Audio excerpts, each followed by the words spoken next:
સ્વામિનારાયણ સંતોની વિવાદિત ટિપ્પણી સામે વિરોધ।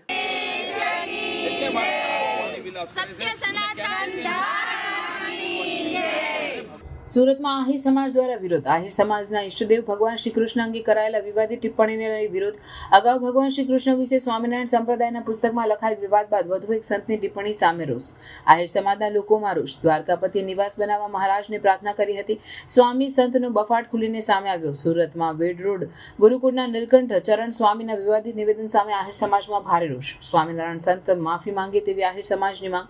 સ્ટોરી સતીશભાઈ કુંભાણી સાથે દિનેશ વાઘેલા। મારે એટલું કહેવું છે કે હું પણ સ્વામિનારાયણ સંપ્રદાયની સાથે ઘણો ક્લોઝ છું। એના ધર્મપ્રેમી ભક્તો સાથે પણ એના સંપર્કમાં છું।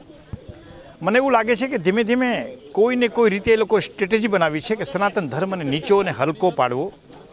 આપણો જગતનો બાપ, અમારો જદુકુળનો બાપ કૃષ્ણ ભગવાન હોય કે શિવ હોય કે રામ હોય, એવા ઈષ્ટદેવોને 5000થી ઋષિમુનિની પરંપરાની હિન્દુ ધર્મની સંસ્કૃતિને આ લોકો 250 વર્ષના અંતે કેવી રીતે નિમ્ન કક્ષાએ જઈ અને હલકી ટિપ્પણી કરે છે, ત્યારે મારે કહેવું છે કે આ સ્વામિનારાયણના જે સ્વામી જે છે વેડ રોડના એ મનોરોગી માણસ છે અને અગાઉ જેમણે પણ ટિપ્પણી કરી છે ને મનોરોગી છે।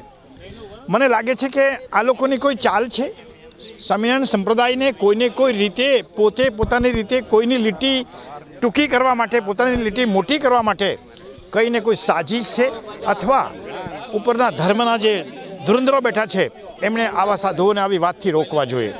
એ પોતાની પુસ્તકોમાં પણ નિમ્ન કક્ષાનું વર્ણન લખી અને દેવોને અપમાનિત કર્યા છે, ત્યારે સનાતન ધર્મ જાણે છે પણ ખૂબ ખમી ખાય છે। હિન્દુ ધર્મ એક ખમી ખાતો ધર્મ છે। હવે મને લાગે છે કે આની સામે ઉગ્ર થવાની જરૂર છે અને આવા મનોરોગી સાધુઓને રોકવાની જરૂર છે। જય દ્વારકાધીશ। હું Manisha Ahir, hospital committee chairman.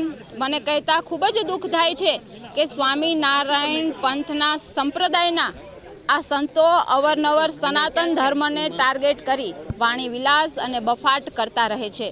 આ સંતોની માનસિકતા હલકી હોય કે મનોરોગી હોય એવું અવારનવાર આપણને દેખાય જ છે। ત્યારે ફરીવાર આ સંતોએ ગંભીર ભૂલ કરી છે।